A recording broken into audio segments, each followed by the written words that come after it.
구약 성경에 등장하는 선지자들 중에서 초자연적인 기적을 가장 많이 행한 사람이 엘리야로 알려져 있습니다.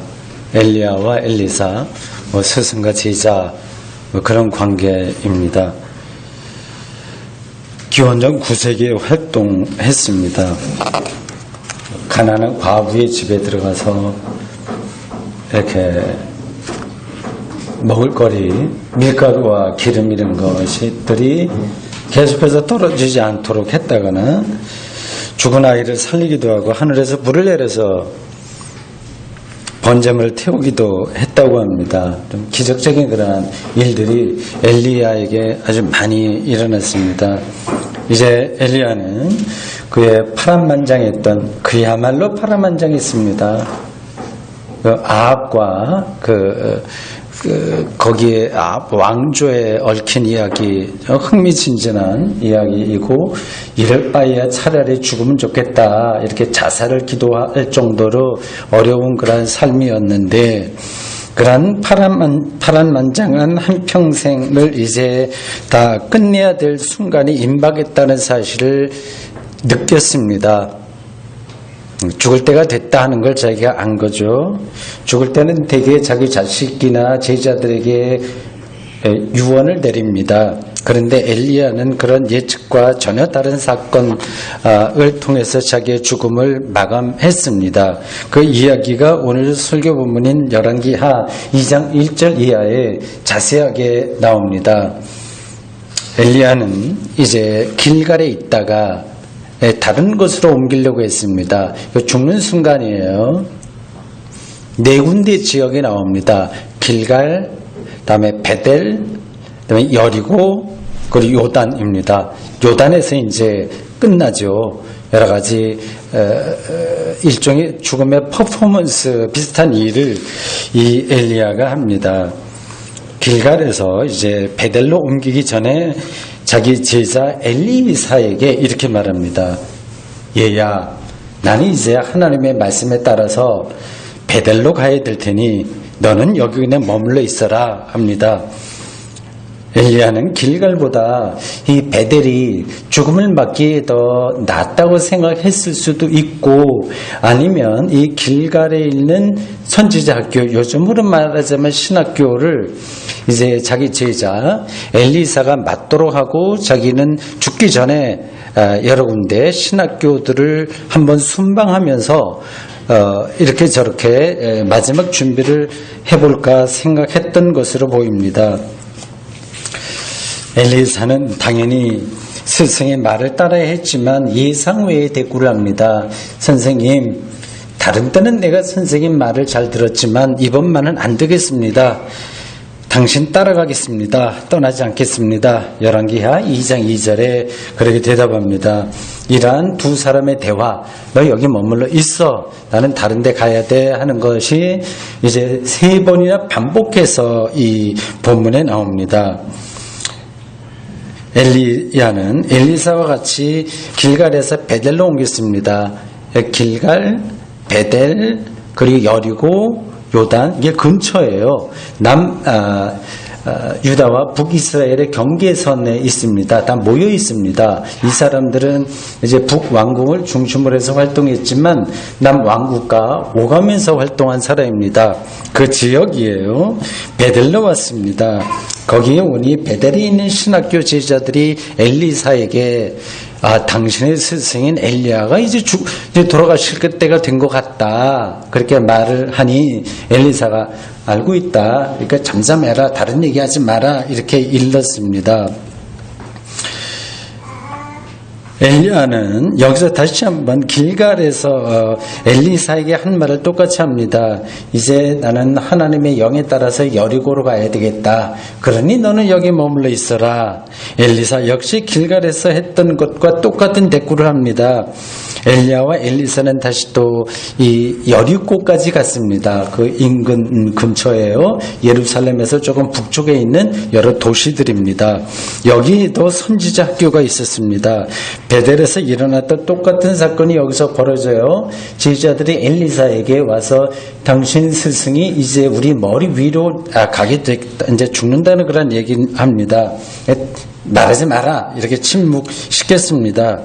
엘리야는 다시 엘리사에게 요단으로 가야 되겠다 그렇게 하고, 엘리사는 여기 나무라고 했는데 또 따라가겠다고 합니다. 엘리야와 엘리사는 요단으로 갔습니다. 보통 우리는 요단 강을 생각하죠. 요단 강이 있습니다.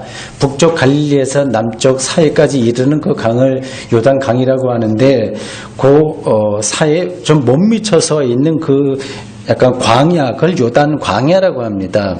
근데 그쪽으로 가겠다고 하는 겁니다. 가려면 요단 강을 건너야 되는 거죠. 선지자 학교 학생들 50명이 그 모습을 바라보았다고 합니다. 도대체 저 늙은 죽음에 임박한 엘리야와 그 후계자인 엘리사가 왜 지금 저 광야로 나가려고 하는가, 그리고 요단강은 어떻게 건너려고 하는지 우리가 도와야 되나 어쩌나 이렇게 지켜보고 있었다고 합니다. 엘리야는 겉옷을 이제 벗어서 이걸 뭉쳐서 이 요단강을 쳤다고 합니다. 마치 모세가 홍해 앞에서 지팡이로 이 홍해를 친 것과 같은 모습입니다. 요단 강물이 갈라지면서 바닥에 드러났다고 하네요.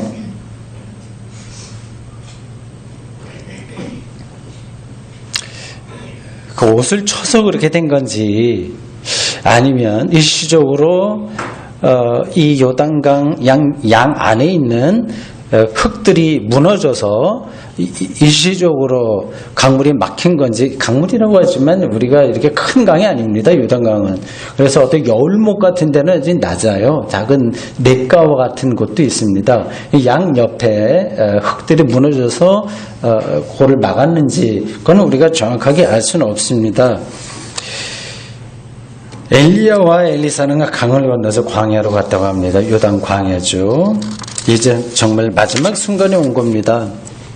엘리야는 자기 제자 엘리사에게, 엘리야와 엘리사 아주 막강한 카리스마로 활동한 두 선지자입니다. 엘리사에게 말합니다. 이렇게 끝까지 나를 따라온 이유가 뭐냐 말해봐라. 그러자 엘리사는 이렇게 대답합니다. 당신의 성령이 하시는 역사가 갑절이나 내게 있게 하소서. 9절에 그렇게 나와요.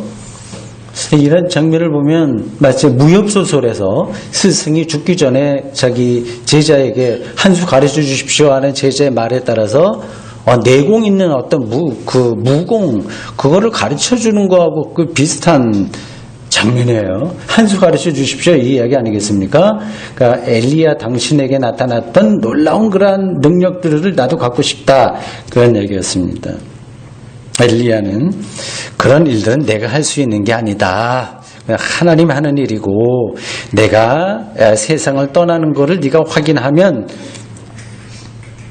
그런 능력을 하나님께서 주실 것이라, 이렇게 대답했습니다. 이제 이 이야기가 클라이맥스로 이제 올라가요.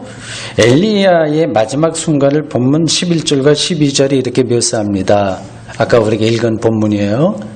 이러한 장면은 명화로도 많이 남아 있습니다.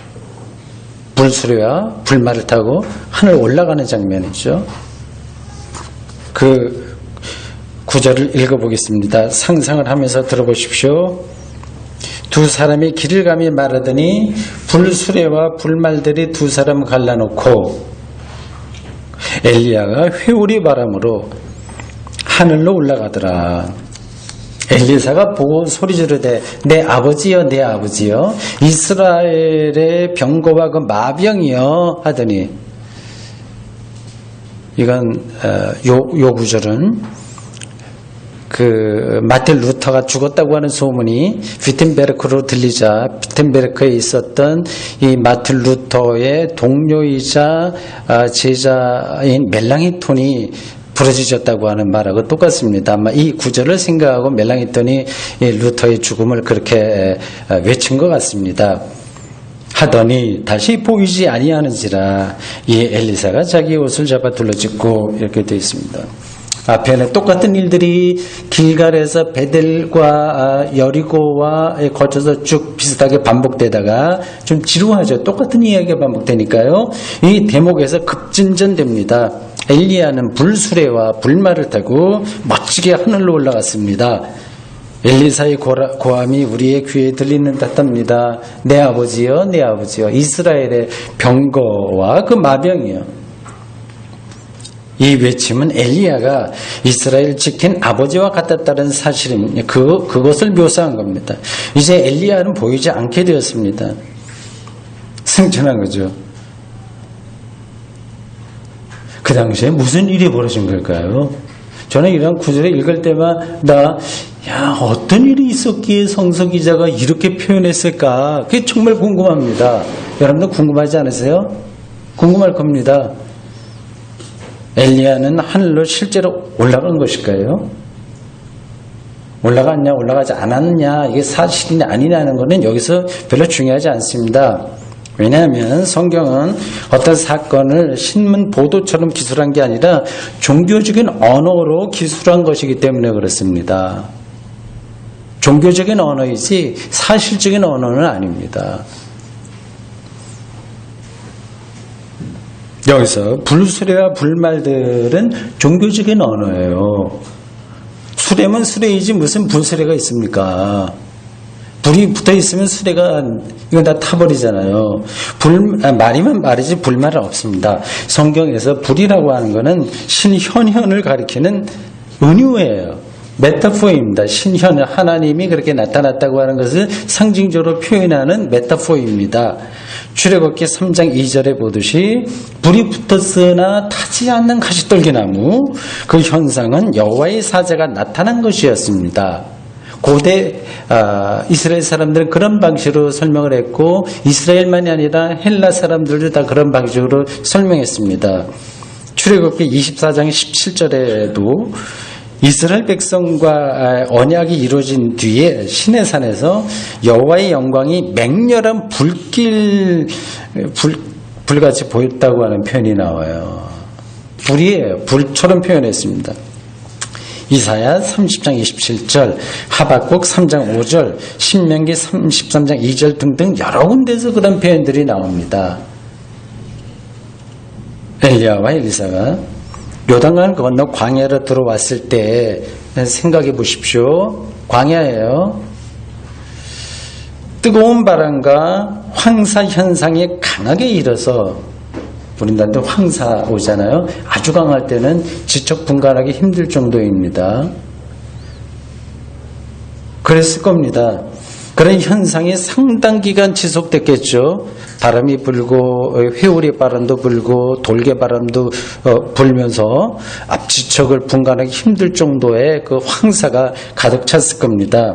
그 순간에 엘리사는 엘리야를 놓쳤습니다. 마치 불수레와 불말이 들이닥쳐서 뜨거운 바람이니까 열기니까 엘리야를 하늘로 끌어올린 것처럼 엘리사가 경험했을 겁니다. 살아있는 동안 초자연적인 카리스마가 강력했던 엘리야니까 죽을 때도 그에 못지않은 신비한 능력을 기대할 수 있습니다. 고대 이스라엘 사람들은 엘리야가 보통 사람처럼 죽지 않고 하늘로 올라갔기 때문에 언젠가 때가 되면 다시 올 거라고 생각했습니다. 마가복음 9장 2절 이하에 나오는 변화산 이야기에 모세와 엘리야가 등장하는 것도 이러한 이유입니다. 그렇다면 엘리야가 실제로 하늘로 올라간 거 아니란 말이냐? 이런 질문이 가능합니다. 여러분들 어떻게 생각하십니까? 우주에 대한 공부를 최소한이라고 한 사람이라고 한다면 엘리야가 하늘로 올라갔다는 말을 사실 그대로 받아들일 수 없을 겁니다. 하늘로 올라갔다는 말은 종교적인 의미예요. 그리고 시적인 의미이고 예술적인 의미입니다. 어떻게 사람이 하늘로 올라가겠습니까? 이 예술적이고 시적인 의미라고 하는 걸 늘 생각하면서 성경을 읽으셔야 됩니다. 이시영이라고 하는 시인이 있습니다. 그분의 시집 작년에 나온 건데 하동에 아주 짧은 한 줄로 된 시가 있습니다. 제목이 벽꽃이에요. 벽꽃. 읽어보겠습니다. 두 줄로 되어 있네요. 이렇습니다. 개구리 한 마리가 번쩍 눈을 뜨니 문온은 물이 있는 눈입니다. 문온의 벽꽃이 활짝 피어난다. 다시 들어보세요.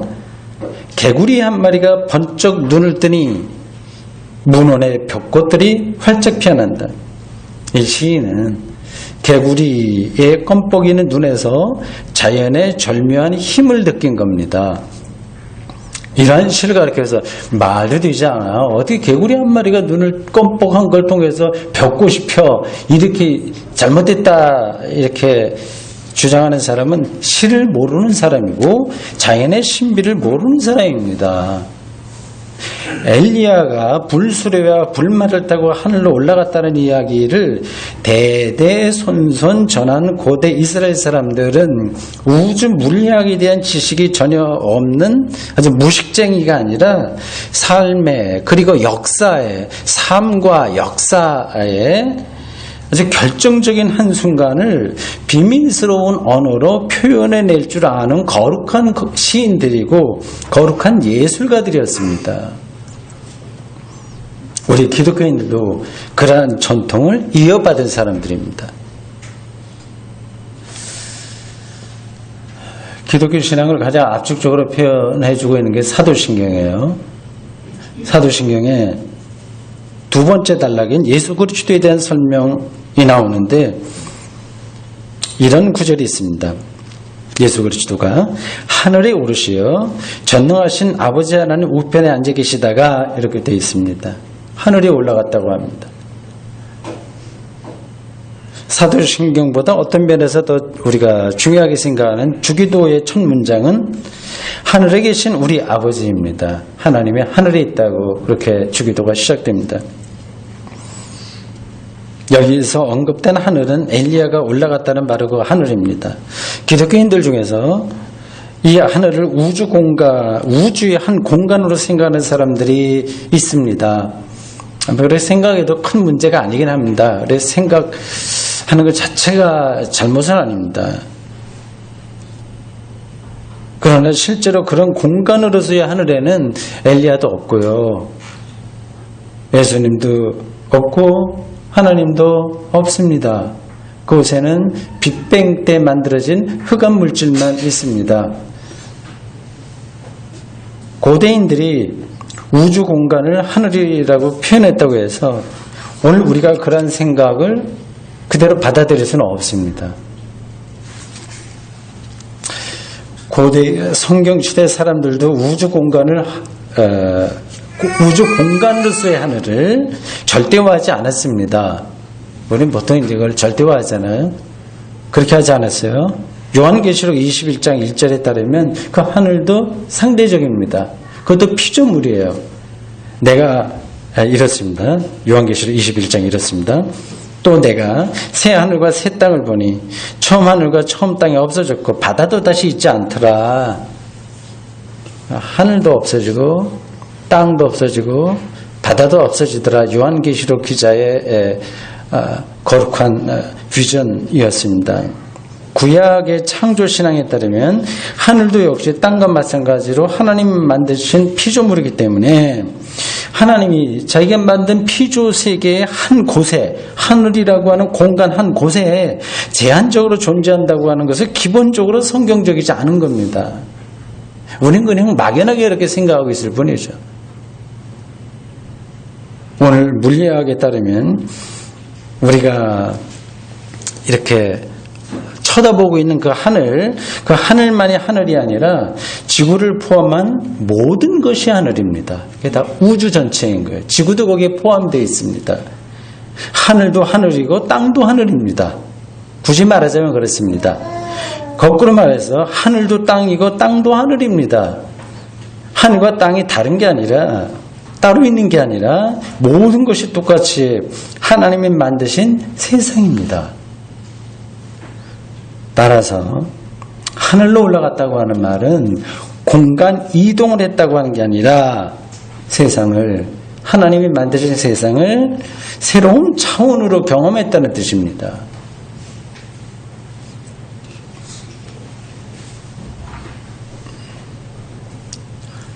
여러분들 그 표정을 보니까 이거 지금 좀 위험한 이야기 하는 것 같다, 그런 게 좀 보여요. 전혀 새로운 차원으로 삶과 세상과 지구와 모든 존재하는 것들을 경험한 거예요. 그게 하늘로 올라간 겁니다. 저 공중 공간이 아니라 그 전혀 새로운 차원이 곧 하나님의 통치예요. 하나님의 다스림이에요. 따라서 이 땅에서 하나님의 통치를 경험한 사람은 곧 하늘로 올라간 사람입니다. 예수님이 하나님 나라가 가까이 왔다고 말씀하신 이유가 여기 있습니다.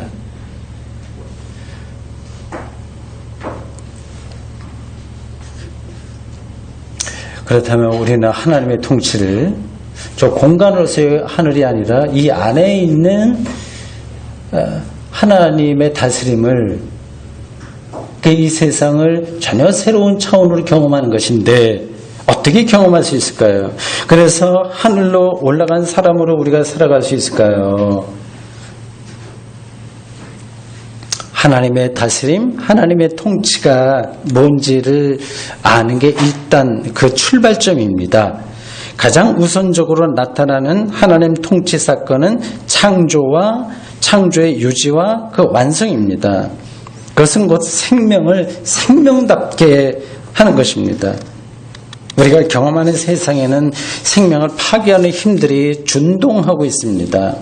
하나님의 창조 능력을 부정하는 힘들입니다. 그것이 뭔지를 우리는 알고 있어요. 다는 모르지만 대충은 알고 있습니다. 인간을 비인간화하는 세력, 인간을 이념과 체제에 굴복시키는 세력, 전쟁과 증오와 혐오를 부추기는 세력, 하나님의 창조와 창조의 완성을 거부하는 세력입니다. 이런 세력이 막강하기도 하고요. 그리고 대단히 매혹적이기도 하고 우리를 그렇게 부추길만 하기 때문에 많은 사람들은 거기에 적응하는 데만 신경을 쓰면서 삽니다. 그것의 종교적인 형태가 바로 예수님 당시의 율법주의입니다. 예수님은 그 율법이 부정하는 세리와 죄인들의 친구가 되는 것을 마다하지 않았습니다. 피하지 않았습니다. 전혀 새로운 차원에서 인간과 삶을 이해했기 때문에 그렇습니다. 하나님의 통치가 여기 왔다는 사실로 이 세계를 보기 때문에 그 당시 가장 막강한 규범이었던 율법이 거부하는 그런 일까지 그는 받아들였습니다. 사람들의 기준과 전혀 다른 하나님의 통치에 예수의 영혼이 붙들려 있었기 때문입니다. 그 영혼이 붙들림의 그 상황, 그 사건, 그거를 여러분들이 이해를 하시는지요? 그리고 가까이 가고 계시는지요? 십자가에 처형당하는 일이 벌어지는 순간까지도 예수님은 그 하나님의 통치에 묶여 있었습니다. 거기에만 집중했습니다. 예수님의 일하는 운명에서 제자들과 초기 기독교인들은 예수님을 하나님의 아들이다, 하나님 나라와 온전하게 일치된 분이다, 그렇게 인식하고 믿을 수 있었습니다. 오늘 제2 독서인 고린도전서 4장 8절이 이 사실을 다음과 같이 표현했습니다. 어두운 데서 빛이 빛이라 말씀하셨던 하나님께서 빛이 비추라 이렇게 말씀하셨던 하나님께서 이런 말을 할 때, 이런 글을 쓸 때 그 기자의 그 영혼과 심정이 어떨지를 여러분들이 상상해 보십시오. 그냥 상투적으로 하는 이야기가 아니에요. 예수 그리스도의 얼굴에 있는 하나님의 영광을 아는 빛을 우리 마음에 비추셨느니라. 빛이 빛이라는 말씀은 창조 사건을 가리킵니다. 창조의 관점에서 세상을 바라보는 사람은 예수 그리스도의 운명에 생명의 절정인 하나님의 영광이 드러났다는 사실을 알게 된다는 뜻입니다.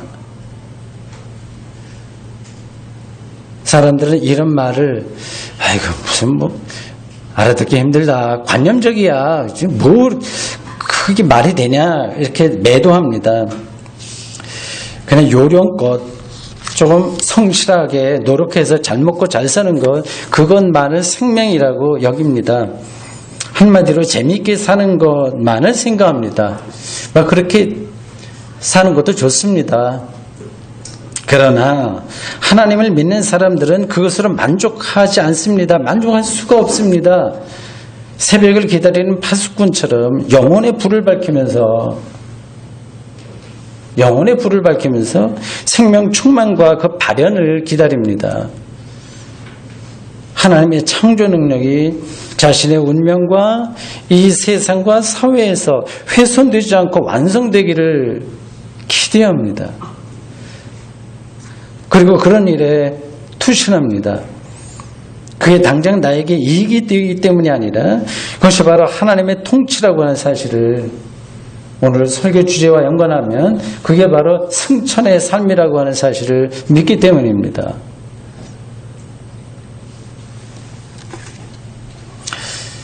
하나님의 창조와 창조의 완성은 정치, 경제, 사회, 문화, 그게 우리의 삶이지 않습니까? 인간의 구체적인 삶에서 구현되어야 됩니다.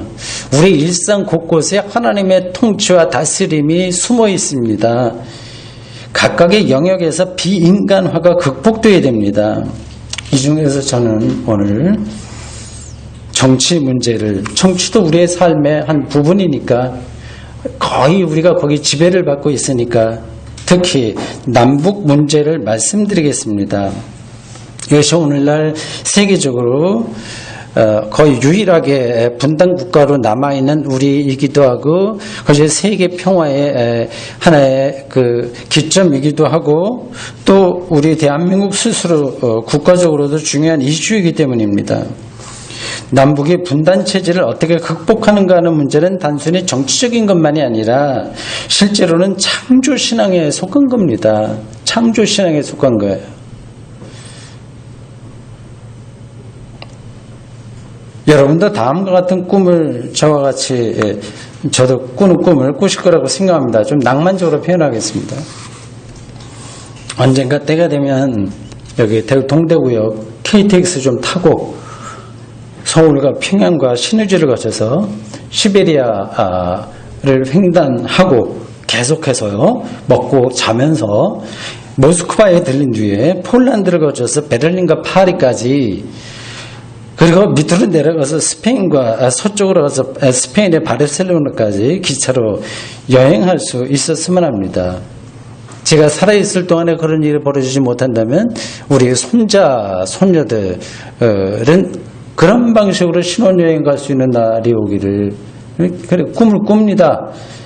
낭만적으로 들리겠지만 지금 이게 불가능한 이유가 다 정치적인 것이니까 정치적으로 해결하면 안 될 것도 없습니다. 사실은 따지고 보면 쉬운 거예요. 여기서 핵심은 남과 북의 관계입니다. 어떻게 해야 우리는 지금 섬처럼 살고 있는데 우리가 대륙에 붙어있지만 섬이죠. 어떻게 해야 하늘에 올라간 사람처럼 자유롭게 왕래할 수 있을까요? 어떻게 우리는 남북의 평화를 실현해낼 수 있을까요? 남북 대화가 단초입니다. 대화를 해야 됩니다. 지난 10년에 걸친 두 정권 시절에 남북 대화가 끊겼습니다. 민간 교류도 막히고 금강산 길도 막히고 심지어 개성공단도 폐쇄되었습니다. 대화를 하려면 일단 상대를 인정해야 됩니다. 이게 쉽지 않습니다. 많은 이들이 북한을 마녀처럼 생각합니다. 마녀는 사냥의 대상이지 마녀 사냥이라고 하는 말이 있듯이 대화의 상대를 취급하지 않겠다고 하는 겁니다. 우리나라에서 툭 하면 종북 좌파 또는 좌파 이런 말을 합니다. 저에게도 그렇게 하는 사람, 그렇게 말하는 사람들 있고요. 뭐 자유주의 신학 뭐 이런 방식으로 해서 그렇게 평가하기도 합니다. 그게 바로 만의 산행입니다. 요즘 20대 젊은이들도 북한에 대한 생각이 대단히 부정적인 것 같습니다. 이틀 전에 시작된 평창 올림픽에 여자 아이스하키 단일팀을 반대하는 젊은이들이 꽤나 된 것 같습니다. 어저께 저녁에 둘째 딸 20대 후반과 그 이야기를 좀 했습니다. 이것에 편승해서 자유한국당의 아무개 국회의원은 국제올림픽위원회에 반대 서한을 발송하기도 했습니다. 어처구니 없는 행동이죠. 그런 행동은 지나치지만 북한이라고 하는 게 늘 골칫거리 아니냐, 세계적으로 이런저런 문제 많이 일으키고 하는 거 아니냐, 그러니 대화할 수 없다고 생각하는 사람들의 생각도 이해가 되긴 합니다. 북한이 오죽했으면 유엔의 제재를 전 세계적으로 받고 있느냐 한 거죠. 골칫거리다, 문제거리다,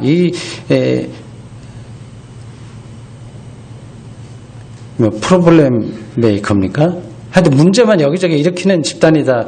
뭐 그런 게 보이기도 합니다.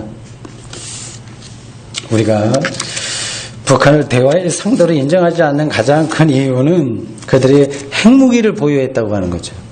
가장 골칫거리죠. 그게. 미국 본토까지의 사정권 안에 들은 미사일도 개발했다고, 뭐 실제인지 아닌지 모르지만 이렇게 큰 소리 뻥뻥 칩니다. 북한이 그랬습니다. 전 세계 모든 나라가 반대하는 핵무기 개발에 북한이 매달린 이유는 그것만이 자신들의 생존 전략이라고 생각했기 때문입니다. 왜 욕먹으면서 그렇게 하겠습니까? 그게 살 길이다. 그들은 생각한 겁니다. 물론 우리들은 그들의 입장에 동의하지 않습니다. 그렇게 하지 않아도 되는데 왜 그러냐, 안타까운 것뿐이죠. 이런 사태 중심에는 미국이 있습니다. 북한은 지금 미국과 전쟁 중에 있습니다. 6.25 전쟁이 아직 끝난 게 아니에요. 아시죠? 휴전 중입니다. 그래서 미군이 여전히 남한에 주둔하고 있습니다. 전쟁이 안 끝났기 때문에 그런 거죠. 북한은 미국과 휴전협정을 넘어서, 지금은 휴전 상태인데 넘어서 종전협정, 즉 평화협정을 맺자고 주장합니다. 미국은 북한을 향해서 평화협정, 종전협정 그런 거 운운하기 전에 먼저 핵무기 포기해라, 그래야 대화하겠다, 그 입장입니다. 이런 줄다리기가 계속되고 있습니다. 이런 와중에 남한은 아무런 역할을 하지 못했습니다. 전시 작전권도 없는 한국인이 더 말해서 무엇하겠습니까? 미국이 북한에게 먼저 핵무기를 포기해야만 대화하겠다고 말하지만 북한이 핵무기 개발을 하기 전에도 미군이 남한에 주둔하고 있었다고 하는 점에서 그들의 주장은 제가 보기에 별로 설득력이 없습니다. 단도직입적으로 미군은 왜 남한에 70년 가까이 이렇게 주둔하고 있는 것일까요? 이런 문제까지 말하는 것은 설교자의 범위를 넘어서는 것이라서 그만두겠습니다. 핵심은 남한과 북한이 분단 체제를 넘어서 아주, 이게 비유적으로 말하지만 어떤 사람이 허리에 디스크가 너무 심해서 꼼짝 못하고 누워있는 형편과 같은 건데 평화 공존의 길을 찾아가는 일입니다.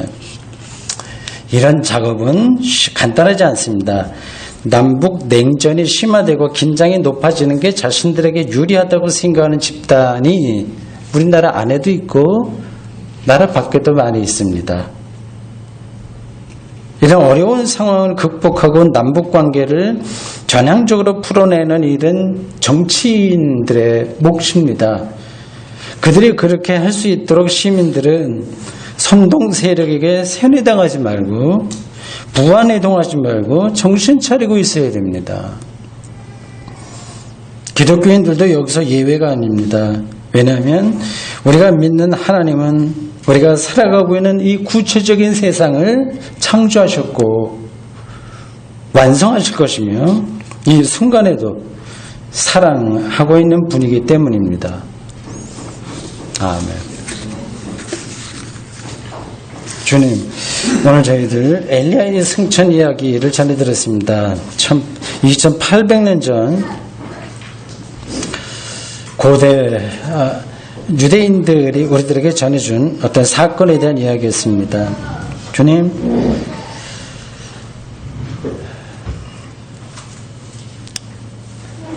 이 세상에 하나님 나라가 이미 왔다고 말씀하신 예수님의 말씀에 근거하여 저희들은 이 세상이 하나님의 창조와 창조의 완성에 걸맞게 되도록 최선을 다하려고 합니다.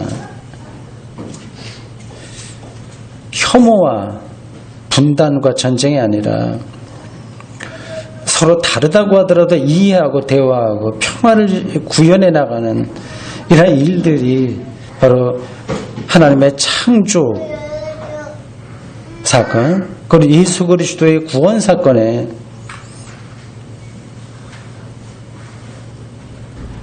거기서 없어서는 안 될 중요한 일이라고 하는 사실을 저희들이 믿기 때문입니다.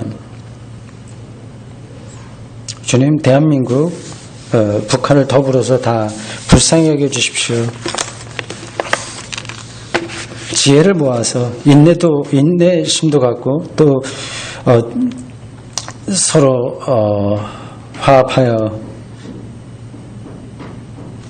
평화의 한반도가 되도록 주님 도와주십시오. 예수님의 이름으로 기도합니다. 아멘.